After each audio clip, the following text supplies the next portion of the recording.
नीलाम्बुजश्यामलकोमलाङ्गं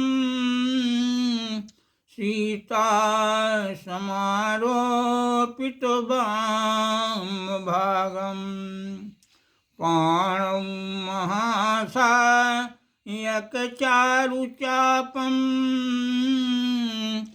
नमामि रामं रघुवंशनाथम।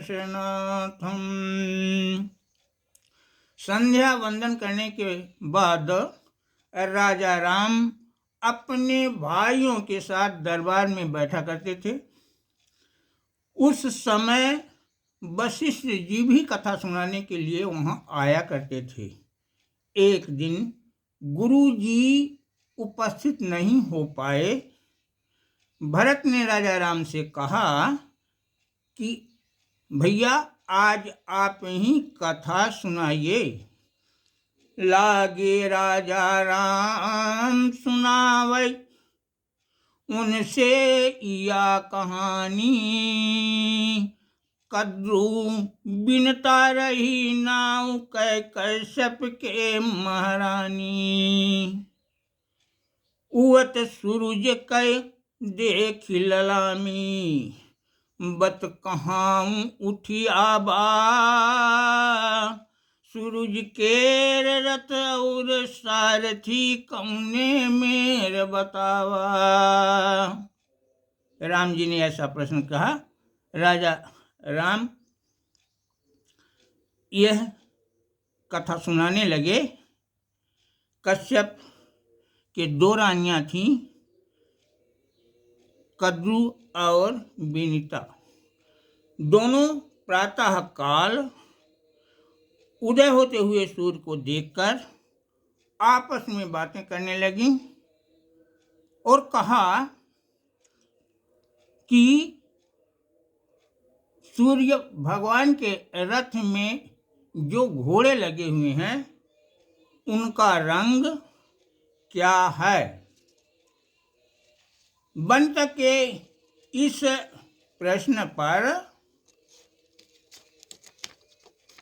कद्रू ने कहा कि सूर्य के घोड़े के रंग तो सफेद हैं, लेकिन उनकी पूंछें काली हैं। वनिता ने कहा कि ऐसा नहीं है, सूर्य के घोड़े के पूंछ और पूरा अंग सफेद है, वे सफेद रंग के हैं। इस पर कद्रू उलझ गई और कही कि नहीं, घोड़े के रंग सफेद और पूंछ काली है। यदि हमारी बात गलत हो जाए तो शर्त लगाओ कोई। और शर्त में उन्होंने यह लगाया कि यदि हमारी बात सही होगी, घोड़े के पूंछ काली होंगी, तो तुम्हें मेरी दासी बनना पड़ेगा। और यदि पूरा शरीर सफेद होगा तो मैं तुम्हारी दासी बनूंगी।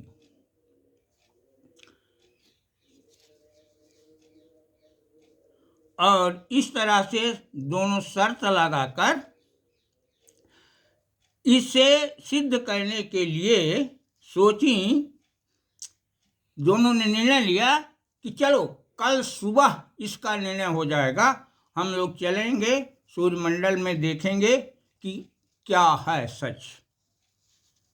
कद्रू के समझ में ये बात आई कि मुझसे चूक हो गई है और मैं बाजी हार जाऊंगा। उसने अपने पुत्रों को बुलाया और कहा कि जाओ तुम लोग सूर्य के घोड़ों के पूंछ में लिपट जाओ, जिससे घोड़े की पूंछ के रंग काली दिखाई पड़ने लगे। हमसे आज नसाई ग बहुतई, लड़कऊ सुना बताई। बने परी दासी बिनिता करो, बाजी दिहन लगाई। प्रिय बच्चों, तुम लोग सूर्य के घोड़े की पूंछ में जाकर लिपटो। कल सुबह मैं बिनता 7 घोड़ों के पूंछ देखने के लिए सूर्यमंडल में जाऊंगी। उसके पूंछ काली दिखेंगी तो मैं बाजी जीत जाऊंगी। कद्रू लरिका सांप चले सब, लपट गे पूंछन कैती।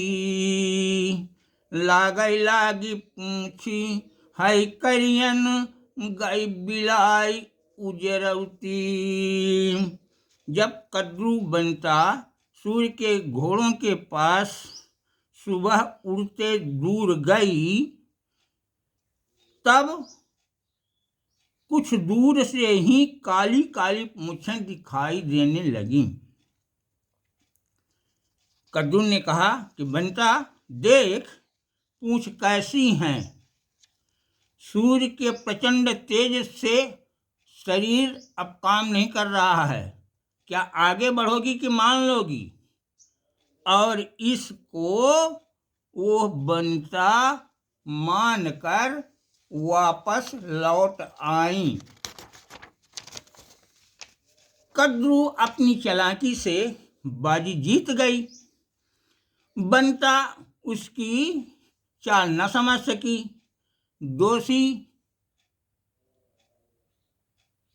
दासी उसकी बनना पड़ा। यह कथा कहकर राम अपने भाइयों से पूछते हैं कि बताओ कौन दोषी है। भैया भरत जौन तू माना, बाती उआ उखियारा।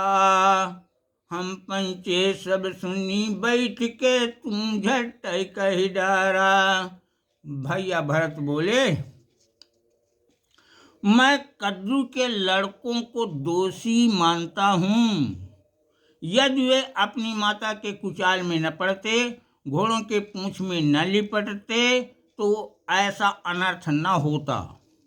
कद्रू माता झूठे कथन को सत्य कर अन्याय किया है और बच्चे उस अन्याय में भागीदारी किए हैं। माता के गलत आज्ञा का पालन कर गरुड़ से उनकी शत्रुता हुई है। राजा राम कहीं लक्ष्मण से, अब तुम्हार है बारी। गरुड़ लक्ष्मण कहीं ने, करसी है नागा गरुड़ केर महतारी। अब इसके बाद लक्ष्मण जी को इशारा करते हैं, तो क्या कहा है उन्होंने? राजा राम कहीं लक्ष्मण से, अब तुम्हारी है बारी। लक्ष्मण कहीं करसी है नागा गरुड़ केर महतारी। राम जी लक्ष्मण से अपने विचार व्यक्त करने को जब कहे, तो लक्ष्मण जी ने कहा, इसमें वनिता का दोष है।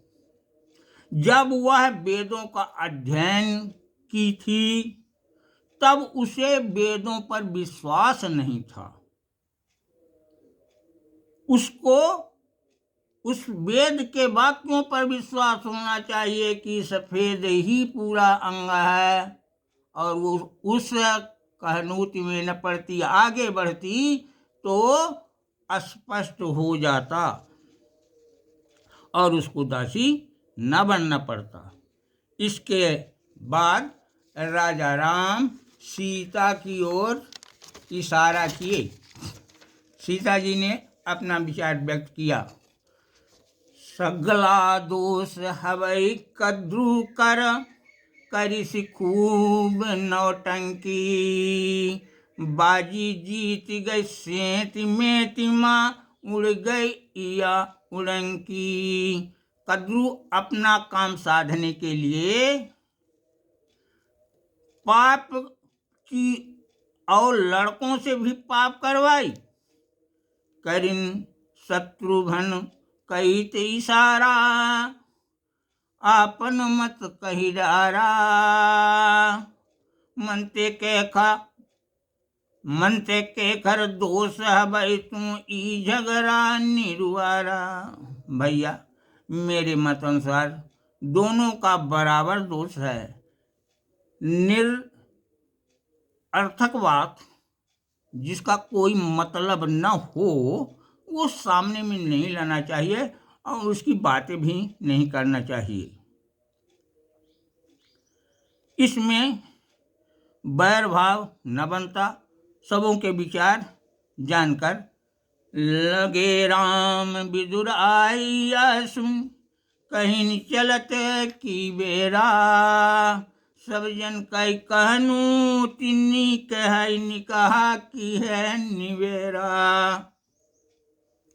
कोई भी कथ्य कोई भी बात हो उसको हरेक व्यक्ति अपने अपने मत के अनुसार उस पर सोचता है। यही इसमें शिक्षा मिल रही है।